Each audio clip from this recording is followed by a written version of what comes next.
கருப்பு பணம் 500 ரூபா 1000 ரூபாய் செல்லாதுன்னு ஒரு ராத்திரியிலே அறிவிக்கிறார்.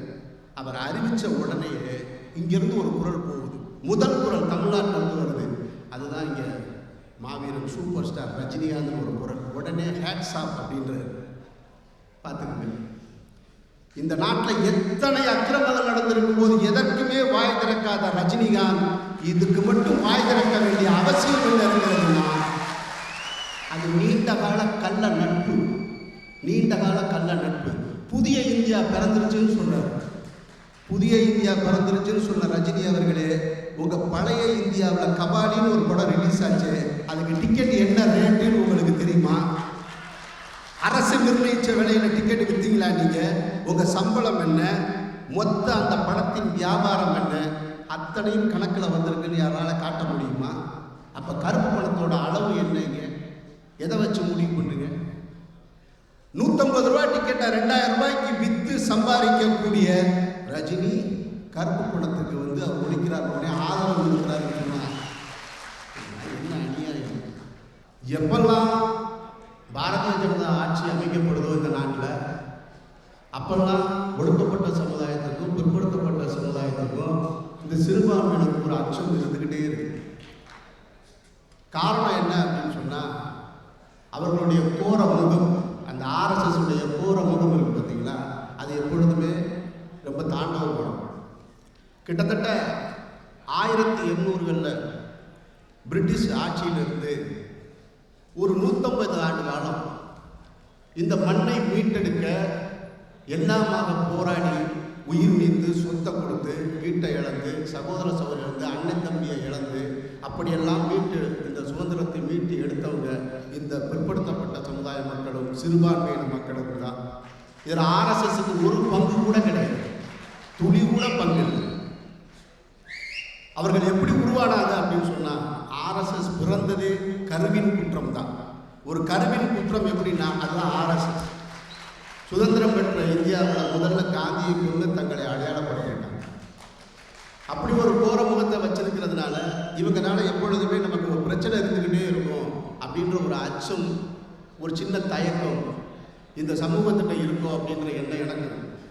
ஆனால் என்னை பொறுத்த வரைக்கும் நான் நினைக்கிறது என்னென்னா, இந்த மேடையில் நான் பேசக்கூடிய கருத்துக்கள் அனைத்துமே என்னுடைய கருத்துக்கள் தான். இங்கே அமர்ந்திருக்கக்கூடிய தலைவர்களுடைய கருத்துக்கள் கிடையாது. நான் என்ன நினைக்கிறேன்னா, இந்த ஆர்எஸ்எஸ்ஸை சரியான முறையில் நாம் எல்லாம் எதிர்கொள்ளவில்லையோ என்ற பார்வை தான் எனக்கு இருக்கே தவிர, ஆர்எஸ்எஸ் அங்கிருந்து பயந்து ஓட வேண்டிய அவசியம் கிடையாது. பயந்து ஓட வேண்டிய அவசியம் இல்லை. அவர்கள் எல்லாம் என்ன சாப்பிடுவாங்கன்னு உங்களுக்கு தெரியும். சாம்பாரை சாப்பிட்டு நெய்யை ஊற்றி சாப்பிட்டு படுத்துட்டு போகிறவங்க. அவங்களெல்லாம் இந்த சிறுத்தைகள் எதிர்க்கணும்னு நினைச்சா, இந்த சிறுபான்மையின மக்கள் எதிர்க்கணும்னு நினைச்சா யாரும் இருக்க முடியாது. ஆனால் களத்தில் எதிர்கொள்ள வேண்டிய வழி அது வரலன்னு நான் நினைக்கிறேன். அப்படி எதிர்கொள்ள வேண்டியது இல்லை. அவர்கள் நம்மளை எப்படி சூழ்ச்சியால் வெல்லணும்னு நினைக்கிறாங்களோ அதை விட சூழ்ச்சியால் வெல்லணும்னு நான் நினைக்கிறேன். அப்படித்தான் அவர்கள் இந்த ராமர் கோயில் அப்படின்ற ஒரு விஷயத்தை எடுத்துகிட்டு வந்து, இந்த ராமர் கோயிலை கட்டிட்டா இந்த நாடு சுபிச்சமாயிரும் அப்படின்னு சொல்லி இந்த நாடு முழுவதும் இருக்க மக்கள்கிட்ட ராமர் கோயிலை எடுத்துக்கொண்டு போய் சேர்த்தாங்க. அன்றைக்கு இருக்கக்கூடிய இந்தியா முழுவதும் இருக்கக்கூடிய இஸ்லாமிய சகோதரர்கள் ஒரு சரியான பார்வை பார்த்திருந்தாங்கன்னு சொன்னால், இந்த கேடுகட்ட ஆட்சி இன்றைக்கு மத்தியில் அமர்ந்திருக்கவே வாய்ப்பே கிடையாது.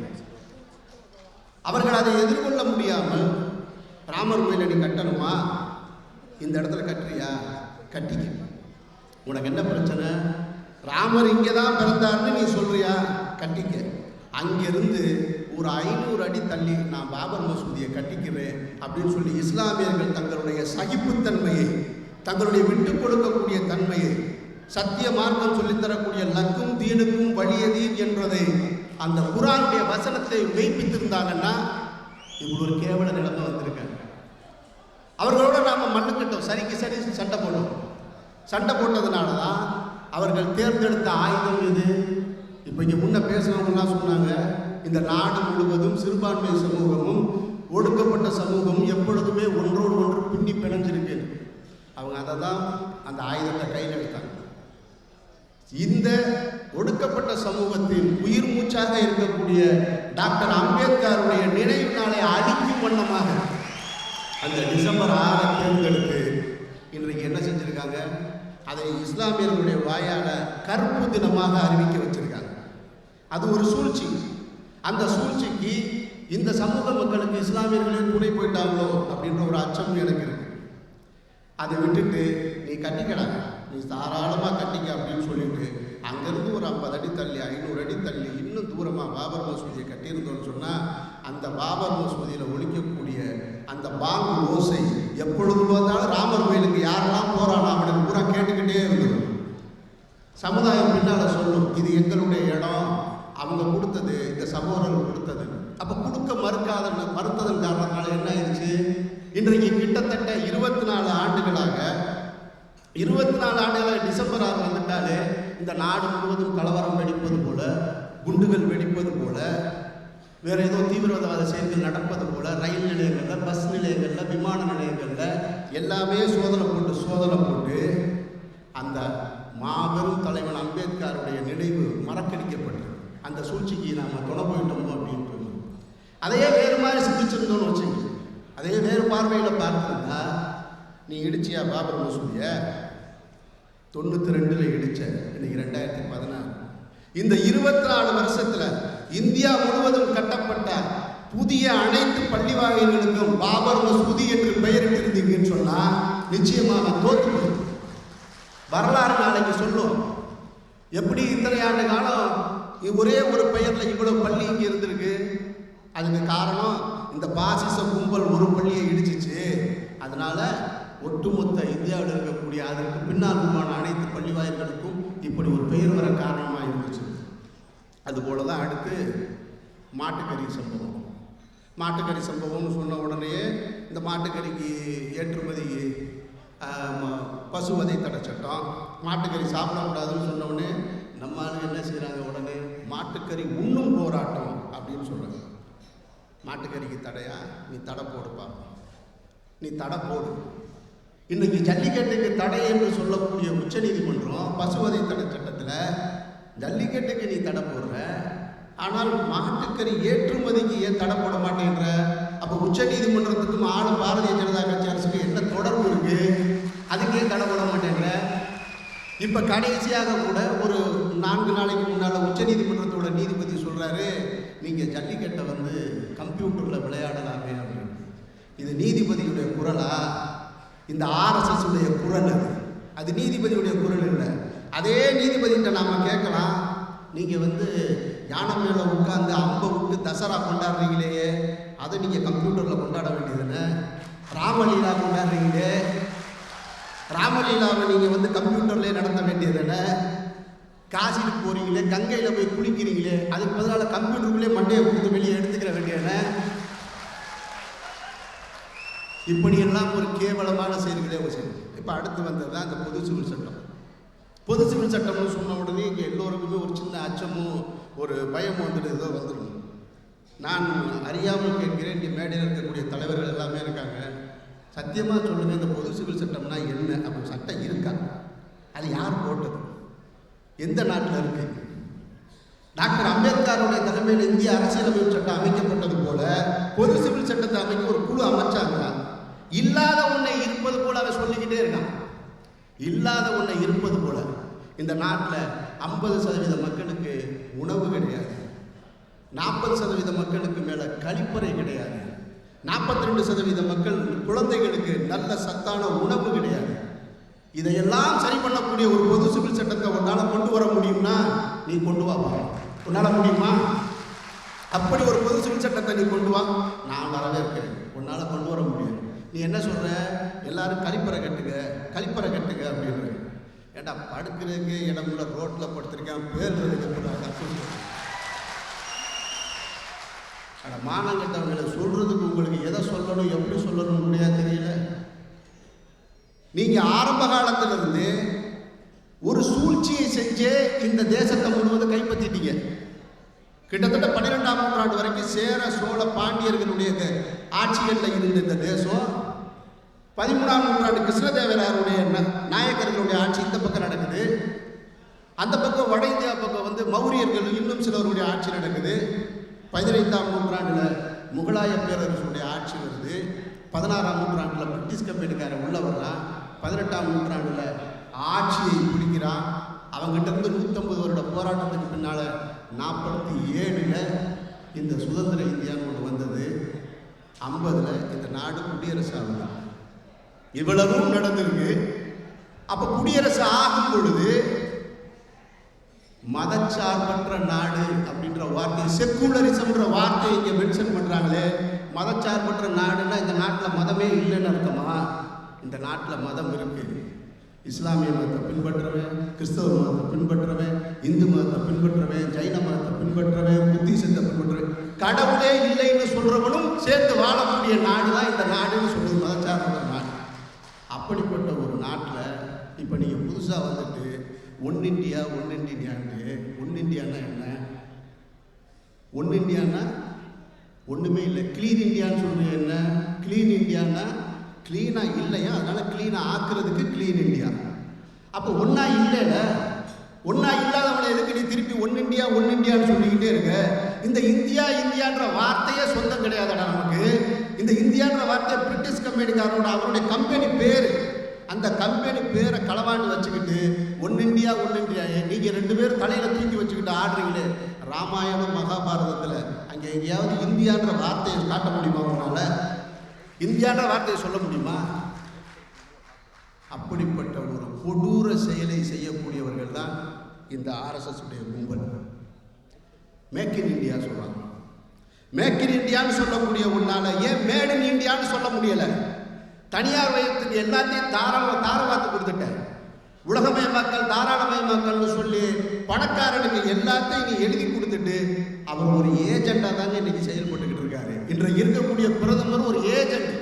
அவருக்கு நாம கொடுத்துருக்க பெயர் தான் பிரதமரை தவிர அவர் ஒரு ஏஜென்ட், பிரைவேட் கார்பரேட் கம்பெனிகளுடைய ஏஜென்ட்.